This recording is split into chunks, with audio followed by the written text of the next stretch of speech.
Dimitri Bortnikov, bonjour. C'est un Bonjour. plaisir de vous retrouver en cette rentrée avec votre tout nouveau roman L'Agneau des Neiges, une traversée dans la Russie après la Révolution, dans des paysages enneigés où on retrouve cette petite fille, Maria, qui naît dans des circonstances un peu particulières puisqu'elle n'est pas vouée à survivre et pourtant elle va survivre. Elle, si fragile, si silencieuse, un personnage extrêmement émouvant et attachant.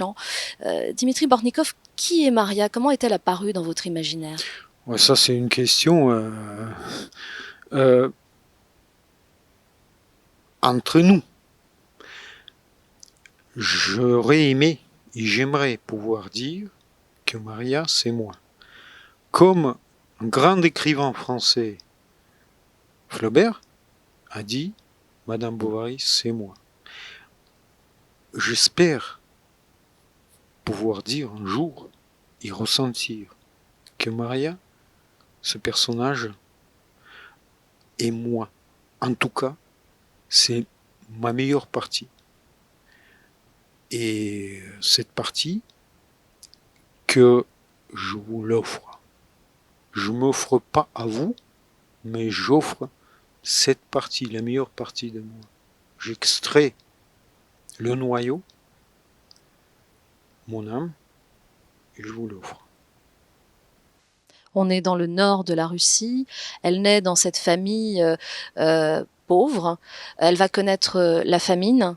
Elle va, on peut le dire parce que c'est le début du roman, elle va perdre son père dans des circonstances extrêmement violentes. Et puis elle finira par être adoptée, presque achetée d'une certaine manière par celle qui est sa marraine. Ses frères vont l'échanger pour pouvoir manger, ils vont l'échanger contre quelques poissons, mais ce sera quelque part une salvation puisqu'elle va vivre auprès d'une femme qui va lui apprendre beaucoup et qui va lui donner peut-être ce que sa propre famille ne lui a pas donné. Exactement. Euh, il y a une symbolique chrétienne dans ce livre, parce qu'il y a les poissons. Pour les chrétiens, le poisson, ça symbolise à la fois Christ et une âme. Et la pêche, c'est le symbole de ramassage des âmes. Maria, elle est très simple d'esprit, mais pas simplette. C'est une espèce de idiote.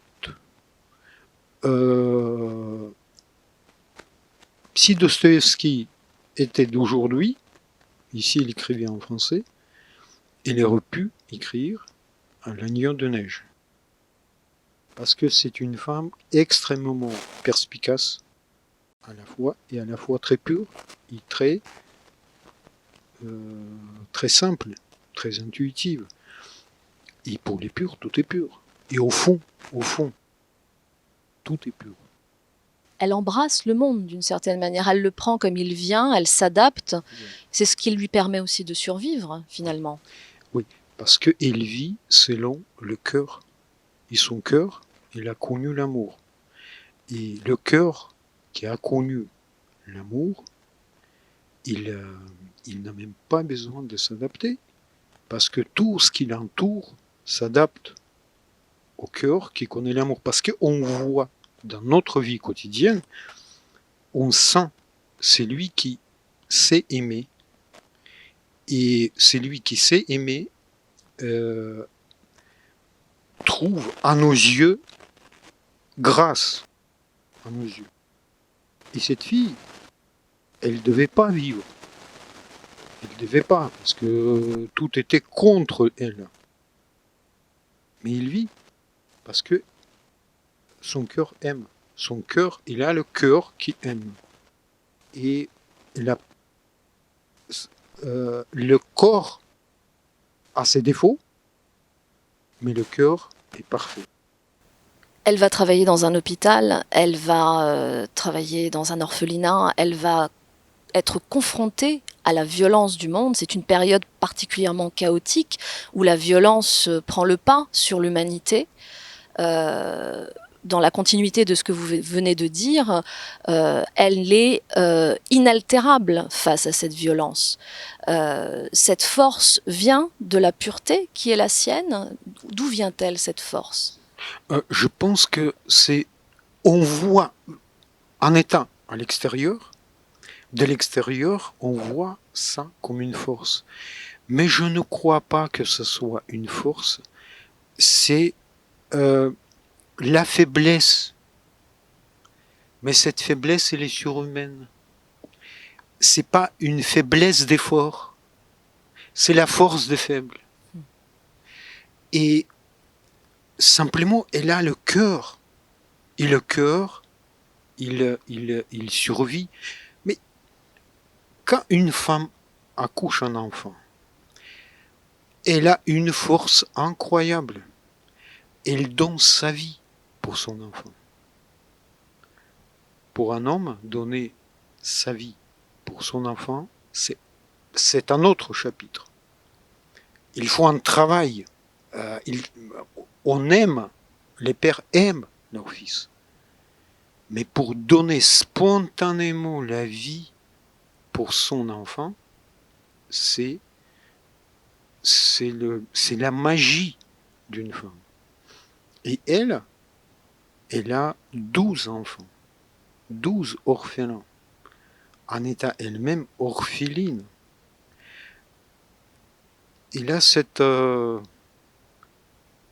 élan vers l'autre. Il n'a pas de problème avec l'autre. Il ne cherche pas la petite bête chez un autre, chez son prochain. Il est comme il est. Il ouvre son cœur. Il suffit que dans cette pièce, quelqu'un ouvre le cœur, tout le monde s'ouvre. Parce qu'on n'a plus peur de l'autre. Elle est aussi une sorte d'observatrice des passions des autres. Je pense notamment à Anna, cette jeune femme qui est presque l'inverse de Maria, c'est-à-dire passionnée, extrêmement vivante et forte en apparence. Oui. Pas si forte que ça. Pas si forte que ça. Parce que dans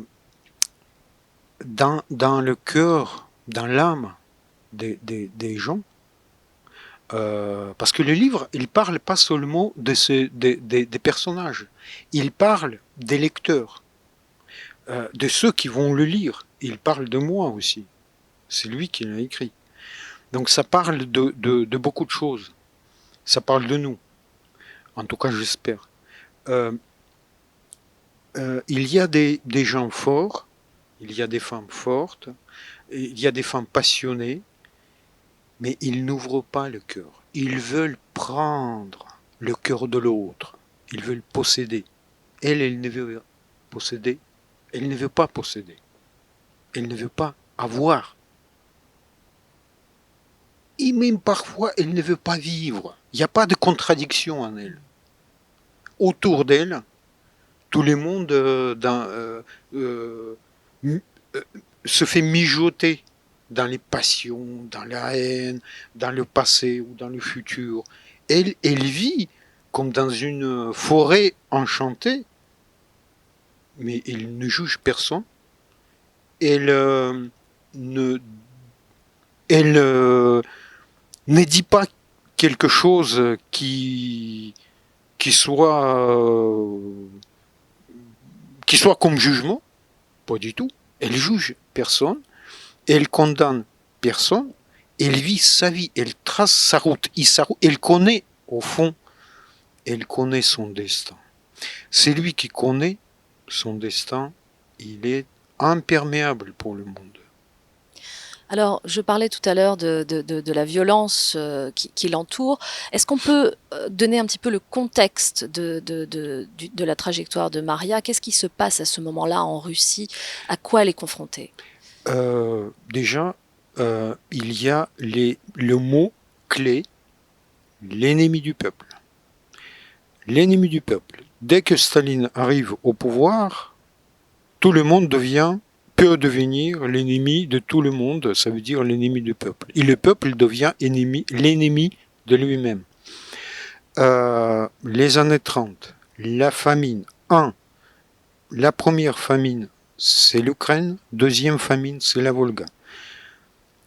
Je ne vais pas parler de la famine parce que je risque de donner la faim aux spectateurs, aux lecteurs. Mais le livre ne doit pas nourrir. Un bon livre doit donner faim. Ça, c'est un aparté. Ensuite, il y a la guerre de Finlande. On le connaît très mal, cette guerre-là, parce que c'est la guerre où les Finlandais ont donné une bonne raclée aux Russes. Très très bon raclée. Un tout petit pays qui a réussi à résister aux Russes. Et la Deuxième Guerre mondiale, que les Russes appellent la Grande Guerre patriotique. Voilà. Ça, c'est le contexte historique. Ensuite, cette petite fille se retrouve dans la banlieue de Leningrad. Leningrad est encerclée. Elle se retrouve avec 12 orphelins. C'est pas par hasard, c'est 12. Bon, 12 apôtres, 12, c'est 12. Ils se retrouvent coincés dans une espèce de cave, pas loin de Leningrad. Donc elle peut entendre les bombardements, la fureur de la guerre, la fureur des Allemands.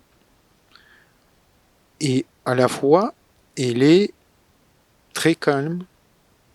Au cœur de la tempête, elle reste calme avec ses 12 orphelins et elle essaie de survivre avec eux en les nourrissant comme elle peut, en les gardant au chaud et surtout, elle sait que c'est peut-être la fin, mais la fin, c'est peut-être le début d'autre chose. Le titre L'agneau des neiges, c'est toujours dans la continuité de cette parabole christique. Oui, c'est l'agneau mystique.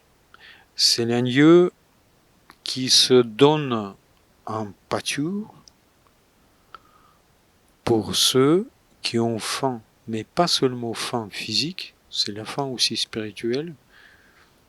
C'est encore, j'espère qu'avec ce livre, j'ai fait un pas vers l'autre. Et je suis, avec ce livre, peut-être, j'ai essayé de sortir de moi-même. Merci beaucoup Dimitri Merci à Bortnikov. vous. L'agneau des neiges, c'est en cette rentrée un très très beau roman. Merci. Merci à vous.